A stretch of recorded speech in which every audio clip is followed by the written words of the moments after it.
What's going on, guys? Welcome back to the Hoops and Stuff podcast. I'm your host, Isaac, and today we're going to be going over the first round of the NFL playoffs, and we're going to do a couple of the games in the second round just because there's the late game on Sunday night that I won't be able to get into the video, but I'm going to try to get every other game into this episode.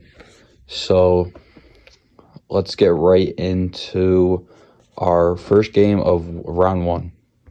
So our first game is going to be the Green Bay Packers versus the Dallas Cowboys.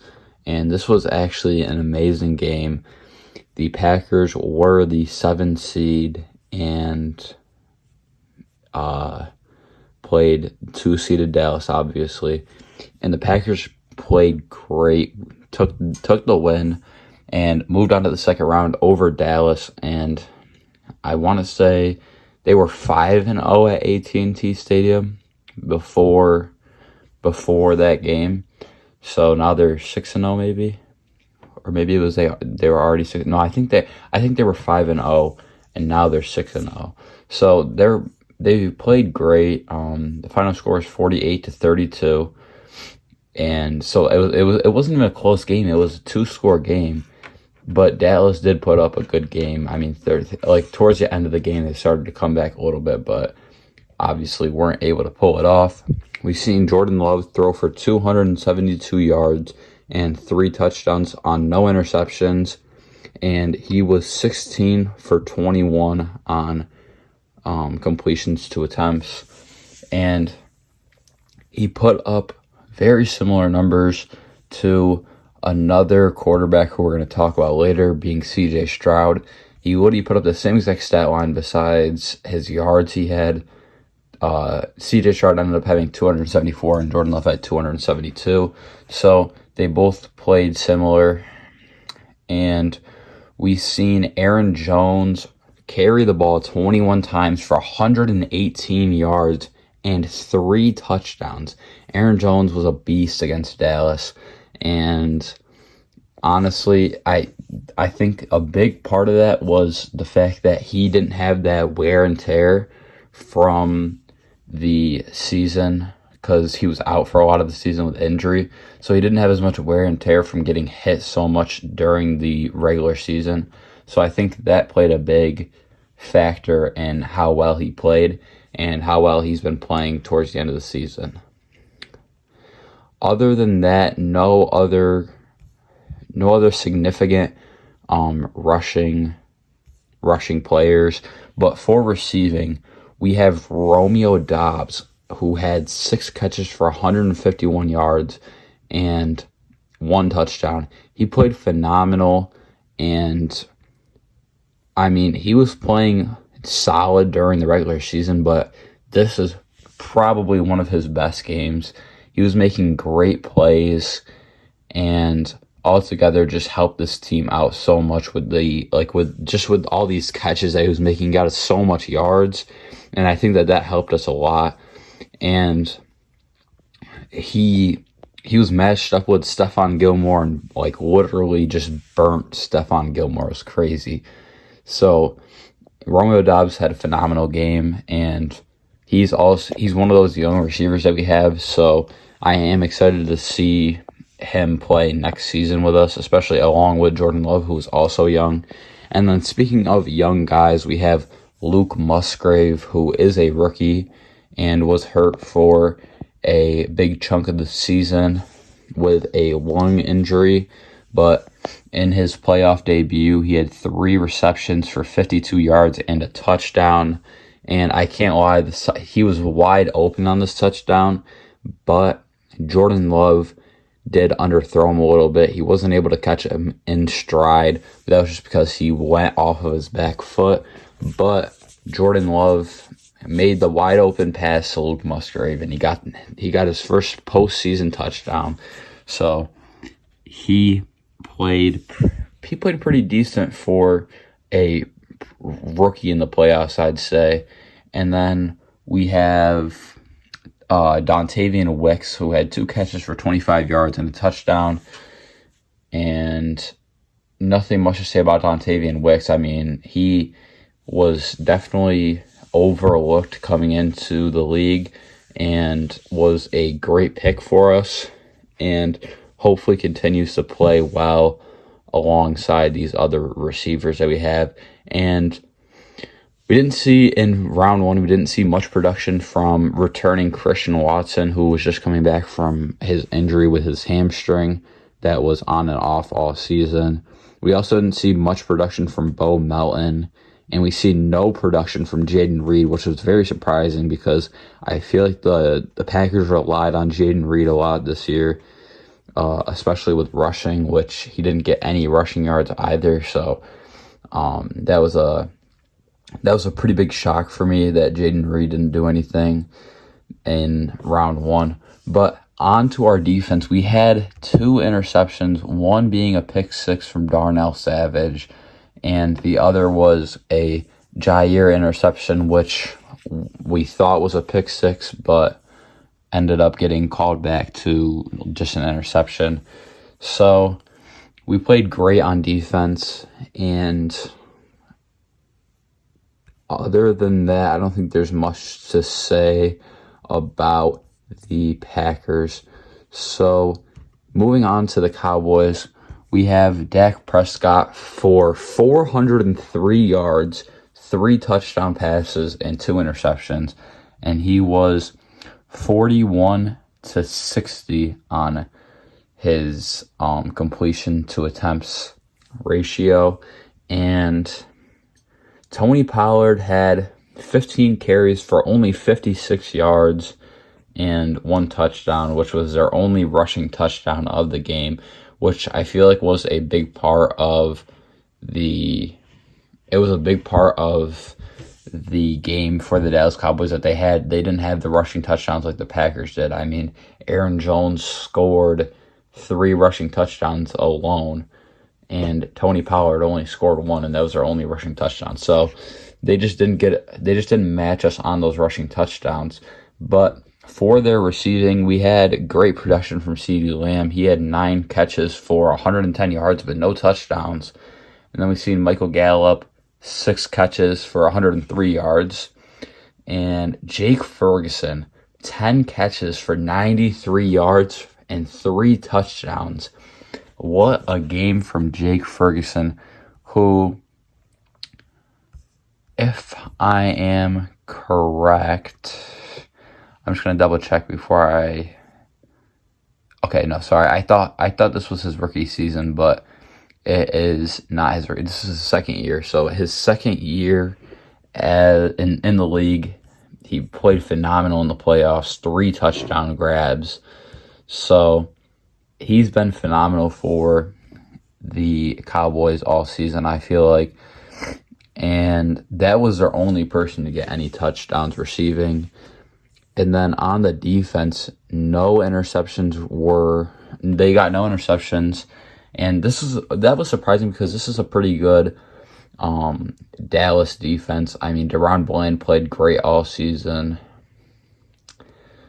And Stephon Gilmore, obviously, like I said, was burnt by Romeo Doubs on this one specific play I'm thinking about.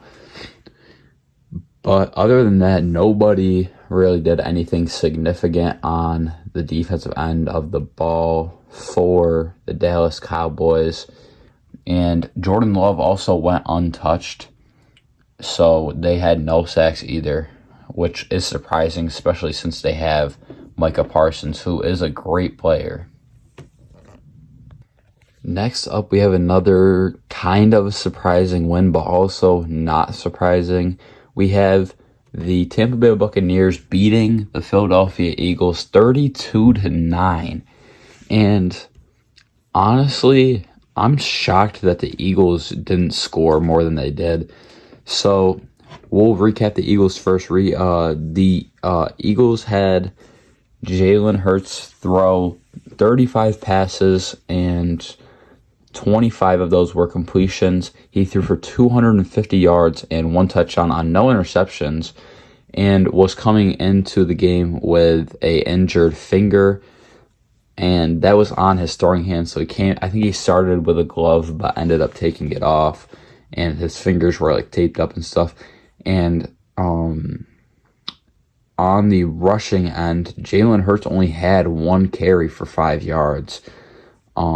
So that was surprising because he is a quarterback who runs the ball a lot, but he just seemed scared to run the ball as I was watching the Eagles game. Like he was hesitant and he just wouldn't run the ball. He just kept like throwing it and getting sacked and stuff. So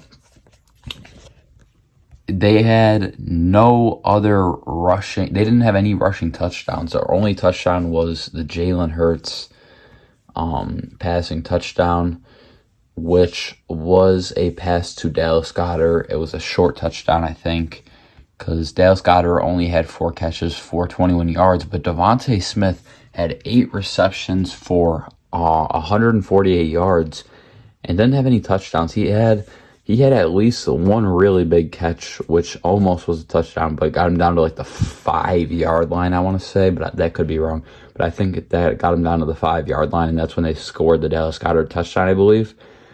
And they also had 4 catches for 32 yards from DeAndre Swift, but they didn't have A.J. Brown in this game, which could be a factor to why they lost, but I don't think that it affected them too much, especially with the fact that they have a great young receiver in Devontae Smith. And Devontae Smith is a very quick guy. He gets quite a bit of yardage, and I mean, he's their only other receiver besides A.J. Brown, really. We've seen Julio Jones get 3 catches for 22 yards, but he ended up getting hurt partway through the game. He just got like hit really hard. And then on the defensive side of the ball,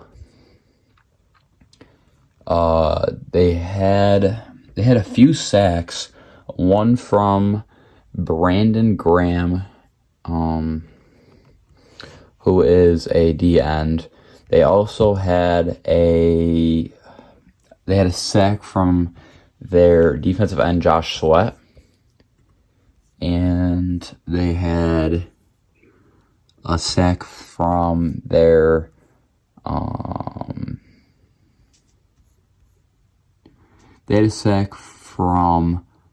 Milton Williams, and I'm going to be honest, I don't know who that is. So let's just check. I'm trying to find what position Milton Williams plays. He is a defensive tackle. And then we also have a half sack from Nolan Smith and a half sack from Fletcher Cox. So, I mean, the defensive side of the ball, they were getting through the line. They were sacking Baker Mayfield, but they didn't get any interceptions, which allowed Baker Mayfield to score the touchdowns. I feel like they were just missing a lot of tackles and stuff, which was a big factor to why the Bucs score ended up getting so high. And also they had Jason Kelce retire, who had a phenomenal career at center for them. So just wanted to recognize that. And then as for the Bucs, we've seen Baker Mayfield throw 36 passes and complete 22 of them. He threw for 337 yards and 3 touchdowns. So great game from Baker Mayfield, but I feel like this was more because of his receivers and the fact that the Philadelphia Eagles weren't tackling as good as they should be. I don't really know. But they had no rushing touchdowns on this Bucs side as well. Rachaad White had 18 carries for 72 yards. And as for the receiving yards, we've seen a touchdown from receiver David Moore, who I want to say is a rookie, but could be wrong. Oh, no. He's been playing for a while. He's been playing since like 2017. So yeah, that was definitely wrong. But yeah, we've seen a touchdown from receiver David Moore, and sorry, let me just get back to the stat line real quick because I accidentally messed it up. But we also seen a touchdown from Trey Palmer. He's a fast dude. Like he got the touchdown and he just darted down the field. And then we also have a touchdown from Chris Godwin, who had 4 catches for 45 yards. So no touchdowns from their receiver 1 being Mike Evans, obviously, but he did have 3 catches for 48 yards. So nobody went crazy. It was more of like a spread out receiving game from this team. And they also had a few sacks. And real quick, I just want to recognize that there was a tush push that the Eagles ended up running, and I definitely think that it probably should have been called back for probably face masks, since they had one of the Buccaneers players was like literally had Jalen Hurts' helmet. Like he grabbed inside of Jalen Hurts' helmet and was like pulling on him. So definitely prevented Jalen Hurts from getting that tush push touchdown, but not saying that that's the only reason he didn't get it. He might just not have got it because Vita Vea's on the defensive line for those Bucs. But I just wanted to recognize that real quick as well. And now to wrap up the NFC, we have the Detroit Lions versus Rams, which was actually a really close game. It was 24-23. The Vikings pulled out the win, and it was a great game. And to start off, we'll start off with the Rams. We see Matthew Stafford throw 36 passes and complete 25 for 367 yards and 2 touchdowns on no interceptions. Kyren Williams had 13 carries for 61 yards and no touchdowns. And that was it for their rushing. No rushing touchdowns on the Rams side of the ball. And we've seen Puka Nacua get 9 receptions for 181 yards and 1 touchdown. So great game from Puka. And they also had Tutu Atwell for 1 catch for 38 yards for a touchdown. So in total, they obviously only scored 2 touchdowns, both receiving. And that means that they had 3 field goals from Brett Maher. And on the defensive side of the ball, they had 2 sacks from Ernest Jones, and that's pretty much it.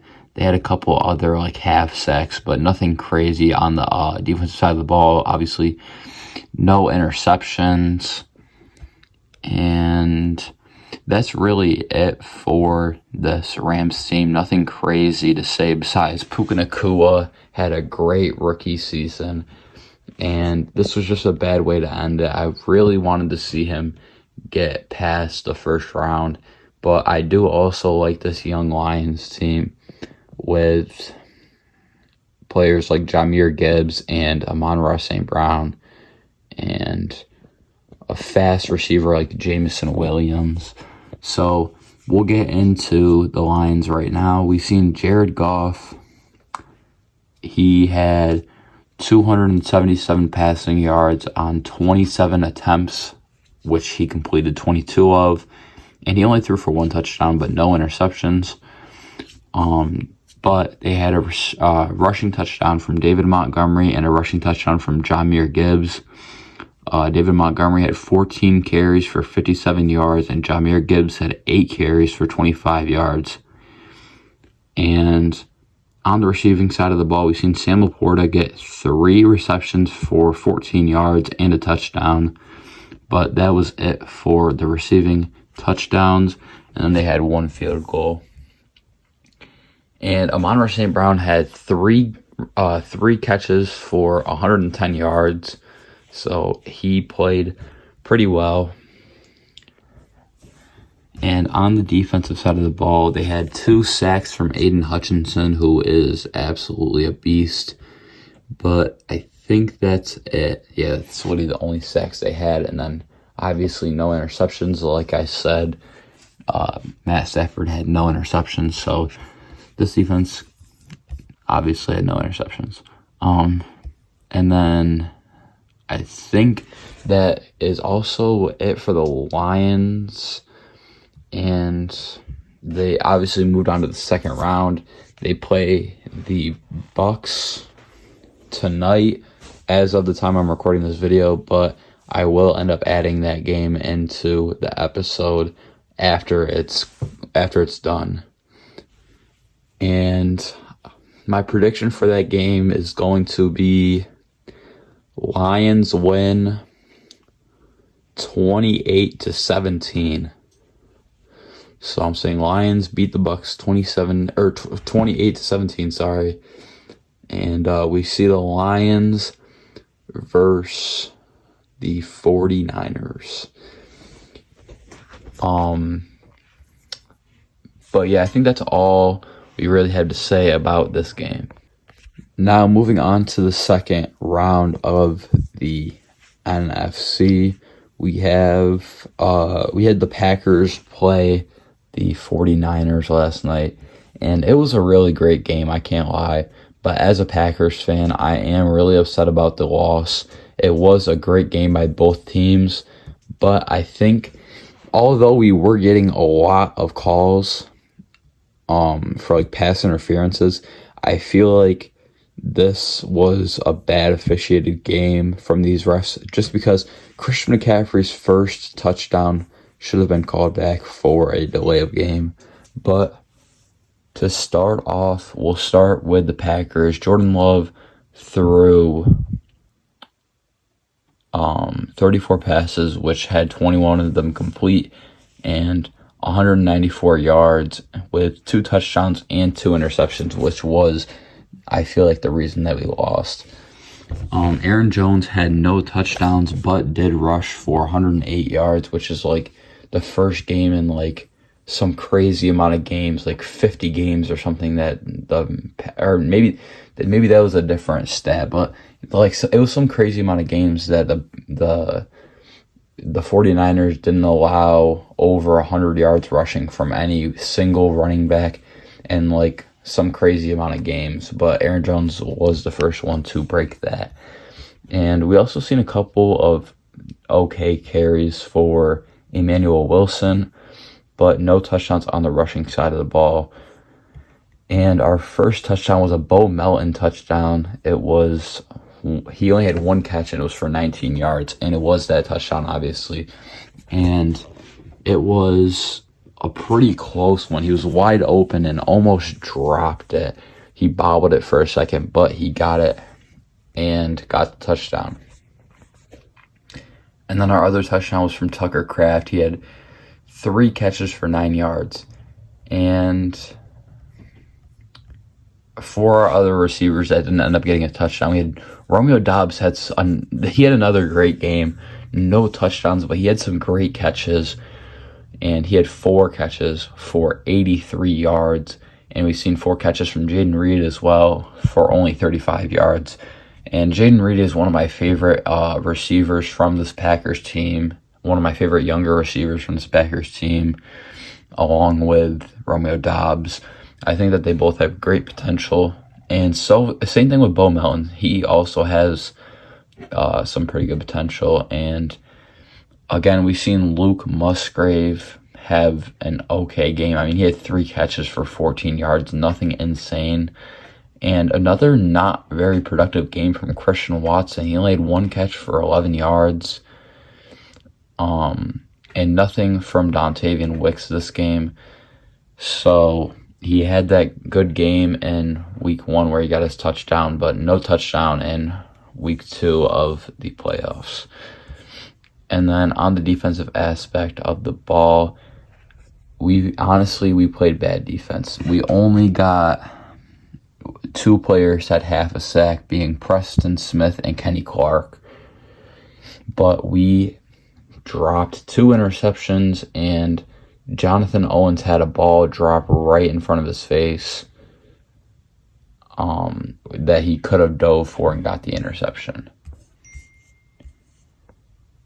But a big factor to this game was the part where Anders Carlson, our kicker, missed a field goal at the end of the game, which would have had us up at 24 to.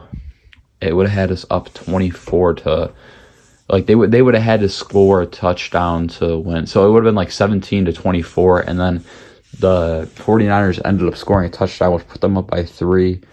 And then Jordan Love threw a game-losing interception under pressure, which kind of sucks because I do really like Jordan Love, and I hope that that isn't how his career ends up being.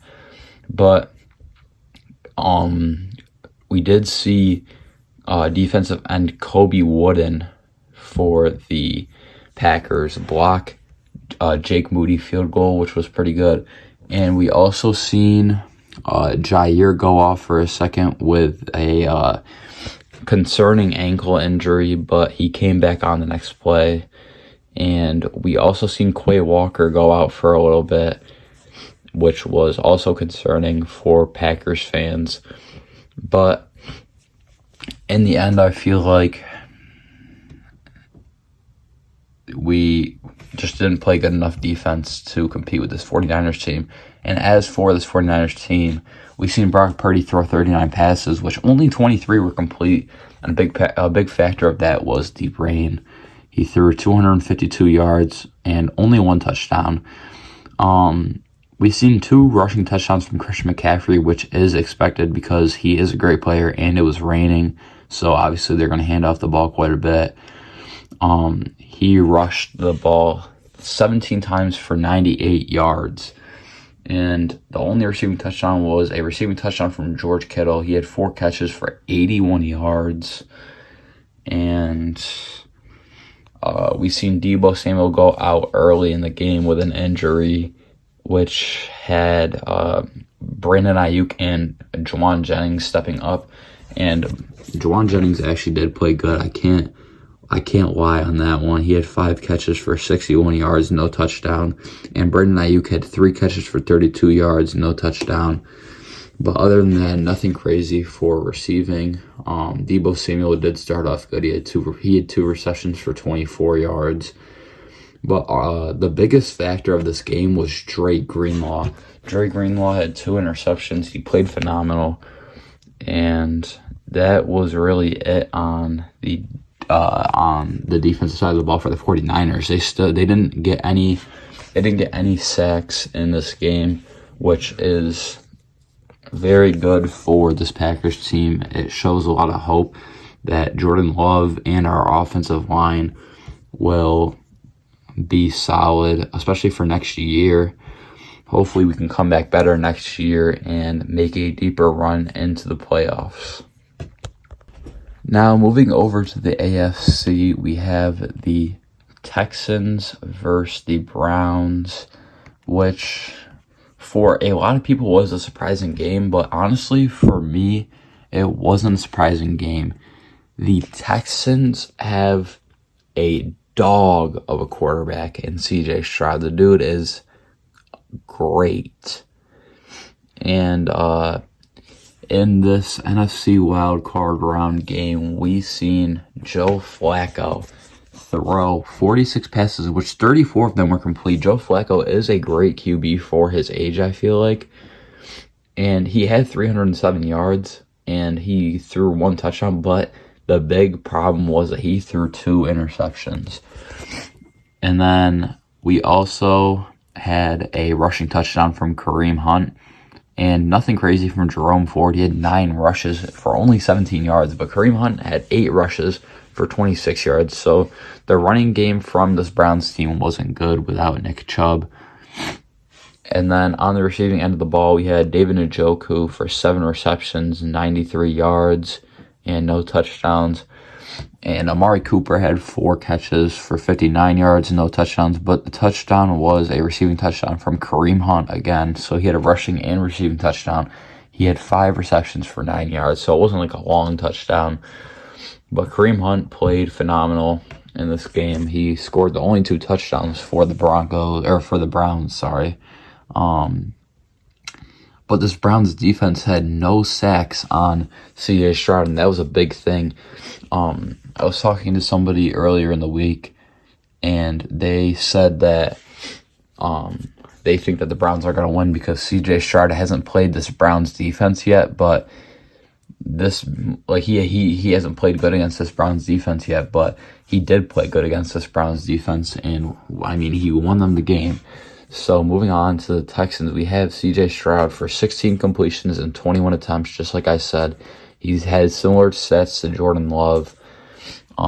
He threw 274 yards and 3 touchdowns and 0 interceptions. And Davis Mills ended up coming into the game at the end. He threw 1 pass, which was complete for 6 yards.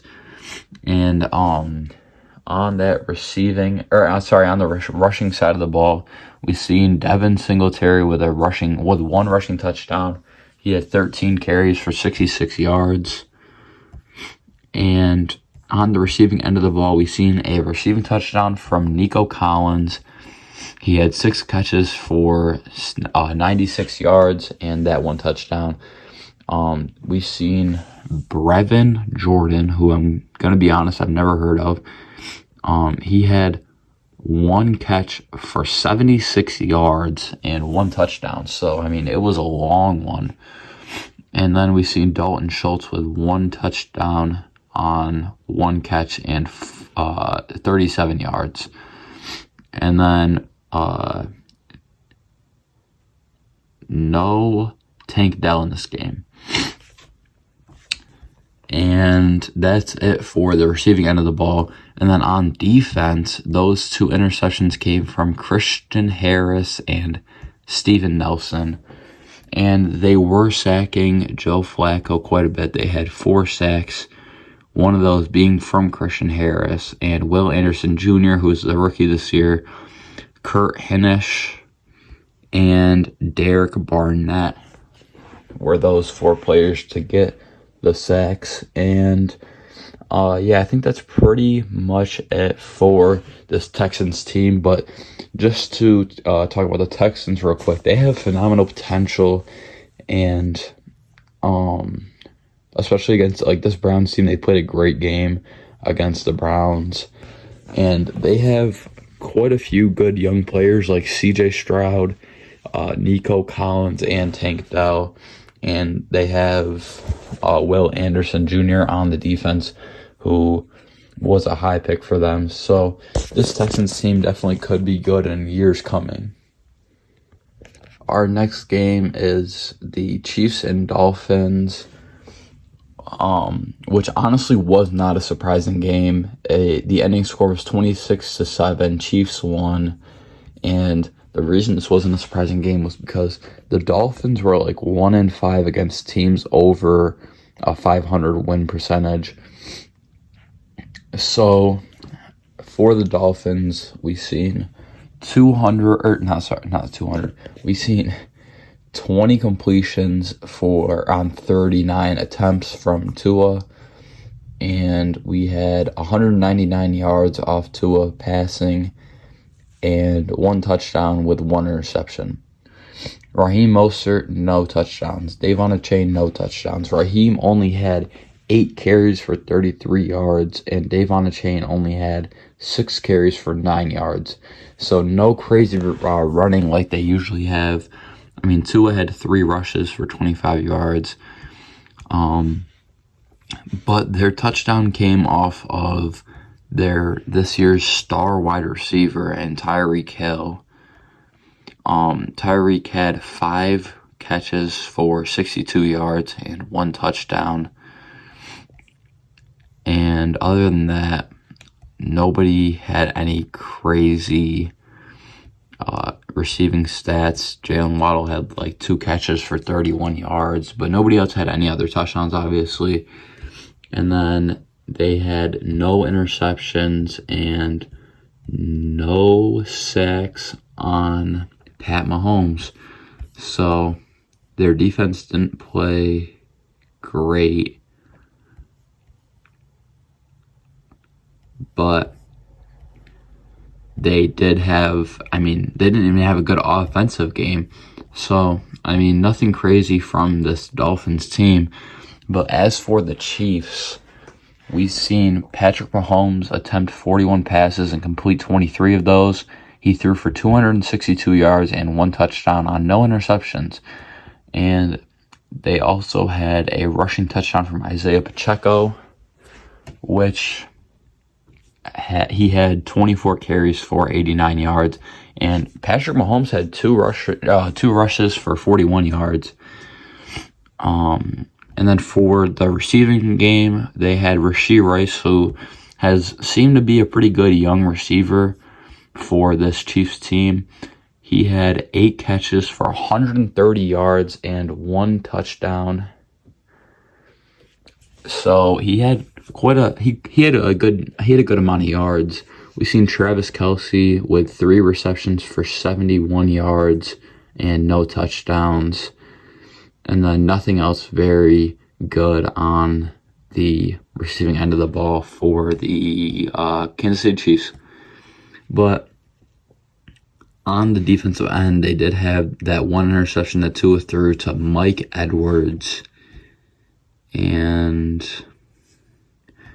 they had 2 sacks. I think that's really it on the defensive side of the ball for this Chiefs team. Just really that 1 interception and the 2 sacks on Tua. But this Chiefs team has to go against the Buffalo Bills in round 2 tonight, and that is the only game I'm not going to be able to cover in the second round just because it's so late. So I'm not going to be able to get the episode to you guys in time if I do cover that game.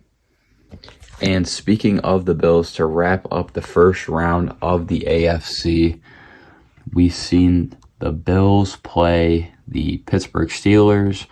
So for that game, we obviously seen the Bills win because they have to play Kansas City, like I just said. But the Steelers only lost 17-31. It could have been worse, honestly. It was a 2-score game. But, they have a backup QB in who's been playing pretty well in Mason Rudolph. Mason Rudolph threw 39 passes and completed 22 of those. He threw for 229 yards, and he had 2 touchdowns with only 1 interception, so not terrible. But the big problem for them was their rushing game.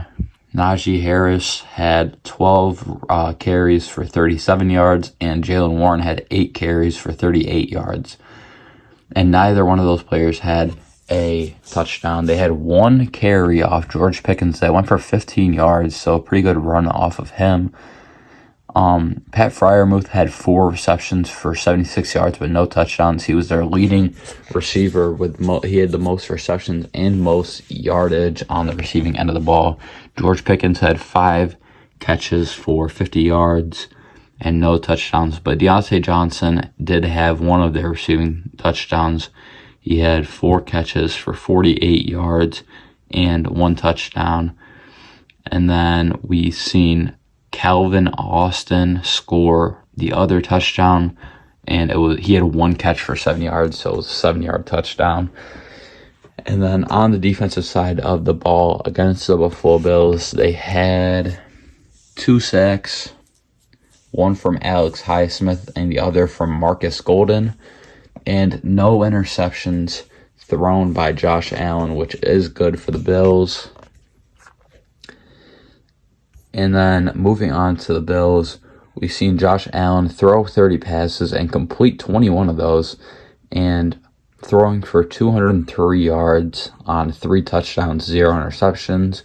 James Cook had 18 carries for 79 yards and 0 touchdowns. He's not a big rushing touchdown guy. He's more of a receiving back kind of guy, but we did see a rushing touchdown from Josh Allen. he had 8 carries for 74 yards. And then for the receiving end of the ball, Dalton Kincaid had 3 catches for 59 yards and 1 touchdown in his playoff debut, since it is his rookie season, obviously. And then Stephon Diggs had 7 catches for 52 yards and no touchdown. Deontay Hardy had 1 big catch for 34 yards, but no touchdown. And then Khalil Shakur had 3 catches for 31 yards and 1 touchdown. And Dawson Knox, the other tight end, had 1 catch for 9 yards and a touchdown. So that's their 3 receiving touchdowns, Khalil Shakur, and then the 2 tight ends, Dalton Kincaid and Dawson Knox. On the defensive side of the ball, we've seen 1 interception and 1 sack. So nothing crazy for Buffalo on the defensive side of the ball. And I think that's really it for that game. Nothing much to say besides, I mean, the Bills have I feel like the Bills have a good running back in James Cook. He's pretty young. So I think he has pretty solid potential to be a good running back for them. And then finally, to wrap up the AFC, we had the Texans versus the Ravens in round 2, because like I said earlier, we're not going to be able to cover the Chiefs and Bills game because it is the late game tonight. But the Houston Texans took the L 10-34, and this was a game I was really hoping for the Houston Texans to win. They went into halftime tied 10-10, and then the Baltimore Ravens just took the third and fourth quarter by storm. Obviously dropping 24 points in the second half. And especially in the fourth quarter, they had 17 points in the fourth quarter. But for the Texans, we've seen CJ Stroud throw 33 passes and complete 19 of those. He had 175 passing yards, no passing touchdowns, and 0 interceptions. He had no rushing touchdowns from his running backs. He had Devin Singletary get only 9 carries for 22 yards. And on the receiving end of the ball, Nico Collins had 5 receptions for 68 yards and no touchdowns. Devin Singletary had 5 catches for 48 yards, no touchdowns. Dalton Schultz had 5 catches for 43 yards, no touchdowns. So they had quite a bit of receptions, but no Tank Dell once again. And then on the defensive side of the ball, they had no interceptions, and they had quite a few sacks, though. They had 3 sacks, and that's really it for the defensive side of the ball.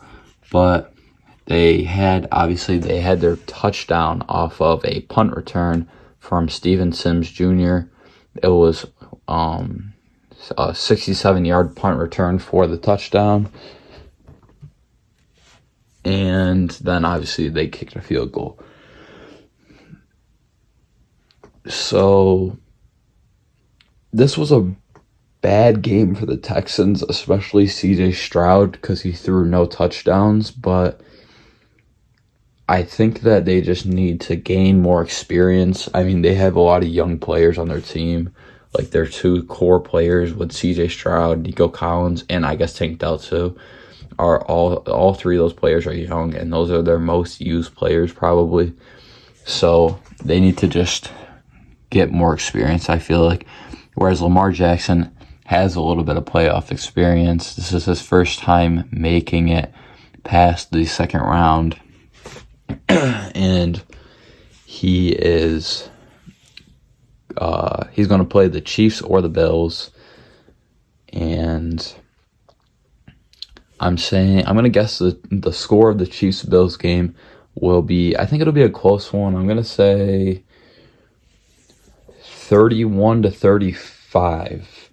And the Bills are going to win that one. It's Patrick Mahomes' ever first road playoff game in his career. So we'll see how that one goes. But for the Ravens, Lamar Jackson had 16 completions on 22 attempts, 152 passing yards, 2 touchdowns, no interceptions. He had 11 carries for 100 yards and 2 rushing touchdowns. Lamar Jackson is disgusting on the rushing side of the ball. Justice Hill had 13 carries for 66 yards and no touchdowns. Gus Edwards had 10 carries for 40 yards and no touchdowns. And Dalvin Cook had 8 carries for 23 yards, no touchdowns. Zay Flowers had 4 catches for 41 yards, no touchdowns. Rashad Bateman had 3 catches for 39 yards, no touchdowns.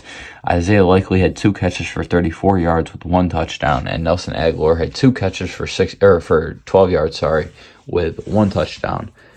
And then Odell only had 1 catch for 12 yards. And that's really it on the receiving side of the ball. And then on the defensive side of the ball, we seen no sacks and no interceptions. So they didn't play crazy defense as stat-wise, but obviously they were locking them up actually on the field. And then they also had they had 2 field goals from Justin Tucker. This Ravens team, being the number 1 seed, I think they have a good chance at making the Super Bowl. And the only thing that could stop them is the Bills or the Chiefs. But I think that this Ravens team could make the Super Bowl, honestly. And I think that I would like to see a Ravens-Lions Super Bowl probably more than a Ravens 49ers Super Bowl. But I guess we'll see how this postseason ends. So this is going to wrap up the AFC. But after the Lions and Bucks game, I will be back to recap that game for you guys. All right, on to the second round for the NFC. We've seen the Lions and Buccaneers, and their game just ended tonight. So we've seen the Lions win 31-23, and for the Buccaneers, Baker Mayfield threw 2 interceptions, which was the big determining factor of this game. He also threw 3 touchdowns, though, and he had 349 passing yards on 41 attempts, and he had 26 completions. Rachaad White only rushed 9 times for 55 yards with no touchdowns. But Mike Evans had a phenomenal game. He had 8 catches for 147 yards and 1 touchdown. Cade Otton had 5 catches for 65 yards and 1 touchdown. And Rachaad White had 4 catches for 36 yards and a touchdown. And other than that, nothing crazy on the defense and nothing else on the offensive side of the ball. And then for the Lions, we've seen Jared Goff throw 0 interceptions, 2 touchdowns, 287 yards passing on 43 attempts and 30 completions. Jahmyr Gibbs had a rushing touchdown, and so did Craig Reynolds. Jahmyr had 9 carries for 74 yards. Craig Reynolds had 1 carry for 1 yard and 1 touchdown.